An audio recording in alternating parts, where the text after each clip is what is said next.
ये कहानी है एक ऐसी राइटर की जिसको अकेला पाकर कुछ बदमाश लड़कों ने उसे बंदी बनाकर उसके साथ जबरदस्ती घिनौना काम किया और उसके बाद उस लड़की के साथ किया हुआ देखेंगे हम इस पूरी कहानी में। तो कहानी की शुरुआत में हम जेनिफर नाम की एक लड़की को देखते हैं जो एक नॉवल राइटर है। अब क्योंकि वो एक राइटर है इसलिए वो शहर से दूर एक लोकल इलाके में रहने जाने वाली थी ताकि वहां पे वो अपनी नॉवल कंप्लीट कर सके। इसलिए पहले वो एक स्टोर में जाके अर्ल नाम के एक बंदे से मिलती है ताकि उससे अपनी कैबिन की चाबी ले सके। क्योंकि अर्ल उस कैबिन का ऑनर है इसलिए वो जेनिफर को कैबिन की चाबी देता है और वहां पे जाने का रास्ता बताता है। अब कुछ दूर आगे जाकर रास्ते में जेनिफर पेट्रोल भरवाने के लिए एक पेट्रोल पंप पे रुकती है जहां उसे दो लोग दिखाई देते हैं जो उसे घूर रहे थे और इनके नाम होते हैं एंडी और स्टैनली। तभी वहां पे जॉनी नाम का एक वर्कर आता है जो जेनिफर की मदद करने लगता है और जेनिफर से पूछता है कि वो कहाँ पे रुकी हुई है। तो जेनिफर कहती है कि वो यहाँ पास ही के एक कैबिन में रहने वाली है। जिसके बाद जेनिफर जॉनी को पैसे देती है। तभी गलती से उसका पैर एक बाल्टी से टकरा जाता है जिससे जॉनी के पैंट भीग जाते हैं और ये देख के उसके दोस्त हंसने लगते हैं। अब जेनिफर उससे सॉरी कहती है और पैसे देकर वहां से निकल जाती है। जिसके बाद वो अपने कैबिन में पहुंचती है जो कि जंगल के बिल्कुल बीचों बीच था। अब वहां जाने के बाद वो अपनी राइटिंग करना शुरू कर देती है। रात को जेनिफर जब अपने दोस्त से बात कर रही होती है तो अचानक उसे कैबिन के पीछे से कुछ आवाज आती है। जिसके बाद जब वो वहां जाती है तो देखती है कि वहां के एक कमरे का दरवाजा खुला हुआ है। वो कमरे के अंदर जाती है तो उसे वहां पे कई सारे औजार और वहां पे एक जहरीला पाउडर का डब्बा भी नजर आता है। जिसके बाद वो उस कमरे का दरवाजा बंद करके वापस अपने कैबिन में आ जाती है। अब आकर जब वो राइटिंग कर रही थी तो गलती से उसके कपड़े पे बियर की ग्लास गिर जाती है तो वो अंदर जाती है उसे धोने के लिए। तभी यहाँ पे हम देख पाते हैं कि खिड़की से उसे कोई देख रहा है। अब अगली सुबह जब जेनिफर जॉगिंग कर रही होती है तो उसे जंगल के बीच एक छोटा सा पुराना घर दिखाई देती है और जब वो उस घर के अंदर जाती है तो देखती है कि वो घर पूरा खाली है और अंदर कोई भी नहीं है। उसके बाद वो अपने कैबिन में वापस आती है और वॉशरूम में जाती है। लेकिन जब वो टेप ऑन करती है तो उसके अंदर पानी नहीं आ रहा था। इसलिए वो हेल्प के लिए कॉल करती है तो एक मैथ्यू नाम का बंदा उसके घर में आता है पाइप ठीक करने के लिए। लेकिन जब वो उसकी पाइप ठीक कर देता है तो जेनिफर खुश होकर उसके गाल पे एक किस करती है और उसका शुक्रिया अदा करती है। अब मैथ्यू थोड़ा बुद्धू टाइप का इंसान है इसलिए वो शर्माकर वहां से भाग निकलता है। वहीं शाम को मैथ्यू स्टैनली, एंडी और जॉनी के साथ फिशिंग करने जाता है जहां वो उन्हें बताता है कि शहर की उस लड़की ने मुझे गाल पे किस किया। ये सुन के जॉनी को बहुत बुरा लगता है और उसे कहता है कि ऐसा हो ही नहीं सकता। तभी स्टैनली जॉनी को अपने कैमरे में जेनिफर की वीडियो दिखाता है। यानी वो स्टैनली ही था जो उसे खिड़की से देख रहा था। ये सब देखकर जॉनी की नीयत खराब हो जाती है और अपने दोस्तों से जेनिफर के बारे में उल्टा सीधा बोलने लगता है और कहता है कि देखना, आज रात को ही मैं इस लड़की का शिकार करूंगा। अब रात को जेनिफर जब सो रही होती है तो अचानक उसके दरवाजे से कुछ आवाज आती है और जब वो वहां जाती है तो वहां पर उसे एक मरी हुई चिड़िया दिखती है। ये देखकर वो काफी घबरा जाती है। जिसके बाद वो अपने कैबिन में वापस आ जाती है। लेकिन आते ही वो देखती है कि उसके लैपटॉप में उन आदमियों की फोटो है जिससे वो काफी डर जाती है और तभी वो तीनों रूम में आकर उसे घेर लेते हैं। लेकिन जेनिफर इन्हें कहती है कि तुम लोग यहाँ क्यों आए हो और इनसे झूठ बोलती है कि मेरा बॉयफ्रेंड यहाँ आने वाला है इसलिए तुम सब यहाँ से तुरंत चले जाओ। तो जॉनी कहता है कि मुझे पता है इसका कोई बॉयफ्रेंड नहीं है और मैंने सुना है कि इसने मैथ्यू को गाल पे किस किया था। ये कहकर वो मैथ्यू को बुलाकर अंदर लाते हैं। लेकिन जेनिफर कहती है कि मैंने उसका शुक्रिया अदा करने के लिए वो किस किया था। तो जॉनी कहता है कि मैं शहर की लड़कियों को अच्छी तरह जानता हूँ और उन्हें क्या चाहिए होता है ये भी जानता हूँ। जिसके बाद जॉनी जेनिफर को दारू की बोतल देता है और उसे पीने के लिए कहता है। लेकिन जेनिफर ये नहीं करना चाहती। तो जॉनी कहता है कि अगर तुम दारू पी लोगी तो हम लोग यहाँ से चले जाएंगे। जिसके बाद जेनिफर न चाहते हुए भी दारू पी लेती है लेकिन वो लोग फिर भी वहां से नहीं जाते। और तो और जॉनी एक बेसबॉल बैट उसके मुंह में लगाता है और जेनिफर को अपना दांत दिखाने के लिए कहता है। तो जेनिफर उसे अपना दांत भी दिखाती है लेकिन जॉनी उसके दांत पकड़ के हिलाने लगता है। जिसके बाद एक गन निकालकर जेनिफर से कहता है कि इस गन को किस करो और इमेजिन करो कि मैं ही तुम्हारा बॉयफ्रेंड हूँ। और उस गन को किस करवाता है और गन को उसके मुंह में डालकर हिलाने लगता है। वहीं मैथ्यू को ये सब देखकर अच्छा नहीं लग रहा था इसलिए वो अपना मुंह दूसरी तरफ कर लेता है। उसके बाद एंडी जेनिफर के मुंह में एक बॉटल डालता है और उसे फोड़ने वाला होता है। लेकिन तभी जेनिफर उसे धक्का देकर गिरा देती है और अपने बैग से स्प्रे निकालकर स्टैनली की आंखों में डाल देती है और वहां से निकलकर भागने लगती है। अब भागते भागते सुबह हो जाती है और रास्ते में उसे 2 आदमी मिलते हैं, जिनमें से एक अर्ल नाम का वही बंदा भी था जिसने उसे चाबी दी थी। इसके बाद वो उनको सारी बातें बताती है तो दूसरा बंदा जेनिफर से कहता है कि मैं एक शेरिफ हूँ, तो तुम चिंता मत करो। इसके बाद शेरिफ अर्ल से कहता है कि तुम जंगल की दूसरी तरफ जाओ। ये कहकर वो जेनिफर को अपने साथ लेके वापस उसके कैबिन में जाता है और जाकर जब वो वहाँ पे छानबीन करता है तो उसे वहाँ पे कोई भी नहीं मिलता, लेकिन उसे वहाँ पे जेनिफर की बियर बोतल मिलती है। तो वो कहता है कि शायद पीने की वजह से तुम्हें हेलुसिनेशन हुआ है, लेकिन जेनिफर कहती है कि मुझे कुछ भी नहीं हुआ है, इन लोगों ने सच में मेरे साथ जबरदस्ती करने की कोशिश की थी। लेकिन शेरिफ यकीन नहीं करता और जेनिफर की तलाशी लेने लगता है और हम देखते हैं कि वो तलाशी करने के बहाने जेनिफर की बॉडी को गलत तरीके से टच कर रहा है। तभी वो चारों लड़के वहाँ पे आ जाते हैं और जेनिफर को देख के मुस्कुराने लगते हैं। ये देख के जेनिफर समझ जाती है कि वो शेरिफ भी उनसे मिला हुआ है, जिसके बाद शेरिफ भी जेनिफर के साथ बदसलूक करने लगता है और मारने लगता है और कहता है कि अब तुम्हारे साथ बहुत बुरा होने वाला है। उसके बाद जॉनी जेनिफर को पकड़ लेता है और मैथ्यू को अपने कपड़े उतारने के लिए कहता है और कहता है कि आज मैं तुझे एक मर्द बनाऊंगा। तो मैथ्यू अपने कपड़े उतारने लगता है। उसके बाद वो जबरदस्ती जेनिफर के कपड़े फाड़ देते हैं और उसे नीचे लेटाकर मैथ्यू से कहते हैं कि तुम इसके साथ संभोग करो। जिसके बाद मैथ्यू जेनिफर के साथ जबरदस्ती गंदा काम करने लगता है, जिससे जेनिफर को बहुत दर्द होता है और वो चिल्लाने लगती है। तभी शेरिफ के घर से उसकी बेटी एंजल का कॉल आता है, जिस पर उसकी बेटी कहती है कि आज वो घर पे जल्दी आए, जिससे शेरिफ अपने बेटी से वादा करता है कि आज वो जल्दी घर वापस आ जाएगा। उसके बाद वो लोग जेनिफर को छोड़ के वहाँ से चले जाते हैं। अब उनके जाने के बाद जेनिफर किसी तरह उठकर बिना कपड़ों के हालत में वहाँ से बाहर निकलकर जाने लगती है, लेकिन कुछ दूर आगे जाने पर वो पांचों फिर से उसके सामने आकर घेर लेते हैं, क्योंकि अभी भी उनका मन नहीं भरा था। जिसके बाद वो फिर से उसे पकड़कर जमीन पर लेटा देते हैं और एंडी जेनिफर के मुंह को पानी में डुबोने लगता है और इस बार शेरिफ अपने कपड़े उतारकर जेनिफर के साथ जबरदस्ती करने लगता है, जिससे जेनिफर दर्द से जोर जोर से चिल्लाती है। लेकिन वो दरिंदे एक एक करके सभी उसके साथ संभोग करने लगते हैं और जब उनका मन भर जाता है तो वो उसे छोड़ देते हैं। इसके बाद जेनिफर किसी तरह उठकर वहां से जाने लगती है और इतना जुल्म सहने के बाद वो पूरी तरह पागल सी हो गई थी। फिर जब वो एक पुल के पास पहुंचती है तो वो पांचों फिर से उसे मारने के लिए वहां आ जाते हैं, लेकिन तभी जेनिफर पानी में कूद जाती है।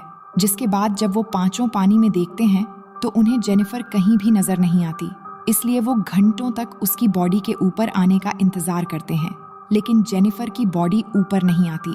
शेरिफ ये देखकर उन सभी से कहता है कि तुम्हें जेनिफर पर नजर रखनी होगी, अगर वो यहाँ से भाग गई तो हम सब मुसीबत में पड़ सकते हैं। फिर वो जेनिफर के सभी चीजों को जला देते हैं ताकि कोई सबूत न बचे। अब रात को शेरिफ अपने घर आता है और अंदर जाकर अपनी बेटी से मिलता है, जहाँ उसकी बेटी उसे सरप्राइज देती है कि वो ऑनर्स प्रोग्राम के लिए सिलेक्ट हो गई है। फिर अगले दिन शेरिफ अर्ल के पास जाता है और उसे उसकी केविन की चाबी लौटा देता है। तभी अर्ल उसे पूछता है कि क्या वो लड़की यहाँ से चली गई, जिस पर वो कहता है कि हाँ, वो लड़की चली गई। अब अगले सीन में हम देखते हैं कि ये सभी अभी भी जेनिफर को ढूंढ रहे हैं, लेकिन उन्हें वो कहीं नहीं मिलती और वही मैथ्यू ने जेनिफर के साथ जो अत्याचार किया था, ये सब सोचकर उसे काफी गिल्टी फील हो रहा था। अब एक दिन अर्ल शेरिफ को कॉल करता है और कहता है कि उसे जेनिफर की बहन का कॉल आया था, जो कह रही थी कि जेनिफर अभी तक वापस क्यों नहीं आई, तो क्या तुमने उसके साथ कुछ गलत तो नहीं किया। इस पर शेरिफ कहता है कि नहीं, ऐसा कुछ भी नहीं हुआ, वो बस वहां से चली गई। अब अगली सुबह स्टैनली भागते हुए एंडी और जॉनी के पास आता है और उन्हें बताता है कि उसका कैमरा चोरी हो गया है और उस कैमरे में जेनिफर की वो सारी वीडियो क्लिप थी। ये सुनकर जॉनी स्टैनली को मारने लगता है और कहता है कि तुम्हें वो सब रिकॉर्ड करने की क्या जरूरत थी। अब रात को जॉनी जब अपने घर में होता है तो उसे अपने दरवाजे पर कुछ आवाज आती है और जब वो वहां जाता है तो उसके दरवाजे पर एक मरी हुई चिड़िया मिलती है, जिसे देखकर वो सोचता है कि शायद स्टैनली और एंडी उसके साथ प्रैंक कर रहे हैं। लेकिन उसे फिर से वही आवाज सुनाई देती है और वहां जाने पर उसे जेनिफर की एक चप्पल मिलती है, जिसे देखकर वो काफी घबरा जाता है।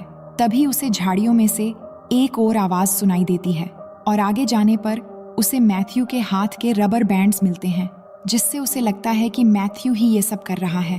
अब अगले दिन हम शेरिफ को अपने घर आता हुआ देखते हैं, जहां उसकी वाइफ एक गिफ्ट देकर उसे कहती है कि किसी ने तुम्हारे लिए ये भेजा है, जिसके अंदर एक कैसेट भी है।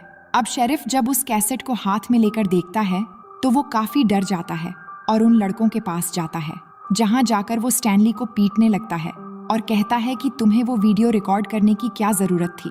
तभी जॉनी कहता है कि कल रात को मुझे भी कोई परेशान कर रहा था और मुझे पता है कि ये सब मैथ्यू ही कर रहा है, क्योंकि उसे जेनिफर की मौत से गिल्टी फील हो रहा है, इसलिए वो हमें डराना चाहता है। फिर शेरिफ उन्हें मैथ्यू को ढूंढ कर लाने के लिए कहता है और वो खुद अर्ल के पास जाता है और उसे शूट करके मार देता है, क्योंकि अर्ल को भी उन पर शक हो गया था।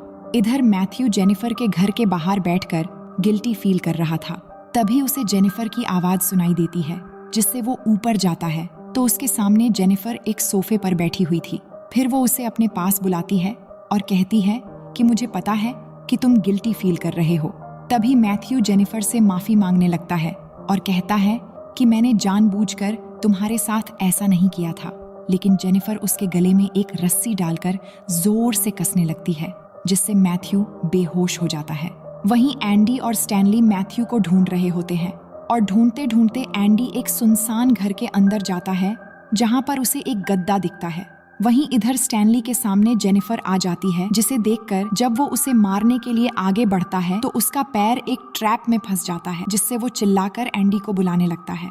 और जब एंडी वहां पर आता है तभी जेनिफर पीछे से आकर एंडी पर अटैक कर देती है और फिर स्टैनली के भी सर पर मार देती है, जिससे वो बेहोश हो जाते हैं। अब एंडी की जब आंख खुलती है तो वो खुद को लकड़ी के सहारे एक बाथ टब पर लेटा हुआ पाता है। तभी जेनिफर वाटर ऑन करके उस टब को भरने लगती है। इधर स्टैनली को भी उसने एक पेड़ से बांध रखा होता है और उसे चूहा खिलाते हुए उसका वीडियो बनाने लगती है और उसकी आईब्रो पर फिशिंग हुक लगाकर उस धागे को पेड़ से बांध देती है, जिससे वो अपनी आंखें न झपका पाए। फिर वो एंडी के पास जाती है, यानी जेनिफर दोनों को एक साथ मार रही है और दोनों आसपास ही हैं। अब जेनिफर एंडी के पास आती है, लेकिन एंडी उससे माफी मांगने लगता है। तभी जेनिफर उससे कहती है कि मैं भी तुम्हारे सामने ऐसे ही गिड़गिड़ाई थी, लेकिन तुम लोगों ने मेरी एक भी नहीं सुनी और सबने जमकर मेरा फायदा उठाया। जिसके बाद वो उसका मुंह पानी में डुबोकर कहती है कि मैं तुम्हें बहुत बुरी मौत देने वाली हूँ। फिर वो स्टैनली के पास जाती है और एक मछली का पेट फाड़कर उसका मांस निकालकर स्टैनली की आंखों में घुसा देती है। इसके बाद वो एंडी के पास जाकर उसके पानी में जहरीला पाउडर मिला देती है और उसके नीचे से एक लकड़ी निकाल देती है, जिससे एंडी उस पानी में चला जाता है और उसका मुंह जल जाता है। इधर स्टैनली के पास कुछ पंछी आकर उसकी आंख में लगा मांस खाने लगते हैं और साथ ही उसके आंखें भी निकाल लेते हैं, जिससे बहुत बुरी तरह से उसकी भी मौत हो जाती है और इस तरह से वो दोनों को मार देती है। उसके बाद जेनिफर पेट्रोल पंप में जाती है, जहां वो जॉनी पर हमला करके उसे किडनैप कर लेती है। जिसके बाद जब जॉनी की आंख खुलती है तो वो अपने आप को बिना कपड़ों में बंधा हुआ पाता है और जेनिफर को सामने देखकर हैरान हो जाता है। इसके बाद जेनिफर उससे कहती है कि क्या तुम जानते हो मैं तुम्हारे साथ क्या करने वाली हूँ। ये कहकर वो एक एक करके उसके सारे दांत निकाल देती है, जिससे जॉनी को बहुत दर्द होता है और जेनिफर को गाली देने लगता है। ये सुनकर जेनिफर कहती है कि तुम्हें अपनी मर्दानगी पर बहुत गुरूर है ना, आज के बाद नहीं होगा, क्योंकि आज मैं तुम्हारी मर्दानगी उखाड़ देने वाली हूँ। ये कहकर वो एक कैंची लेकर उसका वो काट डालती है और काट कर उसके मुंह में डाल देती है, जिससे जॉनी बहुत जोर जोर से चिल्लाता है और उसकी वहीं पर मौत हो जाती है। वहीं शेरिफ जब अपने काम पर होता है तो उसकी बीवी उसे कॉल करती है और कहती है कि हमारी बेटी एंजल की एक टीचर आई है। तभी एंजल भी शेरिफ से कहती है कि मेरी टीचर बहुत अच्छी है, जो मुझे यहाँ से एक प्लेग्राउंड में ले जाने वाली है। लेकिन शेरिफ उससे कहता है कि तुम्हारी टीचर से मेरी बात करवाओ। तभी हम देखते हैं कि वो टीचर कोई और नहीं बल्कि जेनिफर ही है, जो वहाँ पर नकली टीचर बन के आई है। जिसके बाद जेनिफर जब शेरिफ को अपना नाम बताती है तो वो ये सुनकर हैरान हो जाता है और जेनिफर से कहता है कि प्लीज मेरी बेटी को चोट मत पहुंचाना। जिसके बाद जेनिफर फोन काट देती है और उसकी बेटी को अपने साथ ले जाती है। और जब शेरिफ घर पहुंचता है और उसकी बीवी उसे बताती है कि उसकी टीचर उसे प्लेग्राउंड में लेकर गई है, जिसके बाद शेरिफ जल्दी से प्लेग्राउंड में पहुंचता है और अपनी बेटी को ढूंढने लगता है। लेकिन वहां पर उसकी बेटी उसे नहीं मिलती, जिससे वो फिर से कार लेकर वहां से जाने वाला होता है। लेकिन तभी जेनिफर पीछे से उस पर हमला कर देती है और उसे अपने साथ ले जाती है।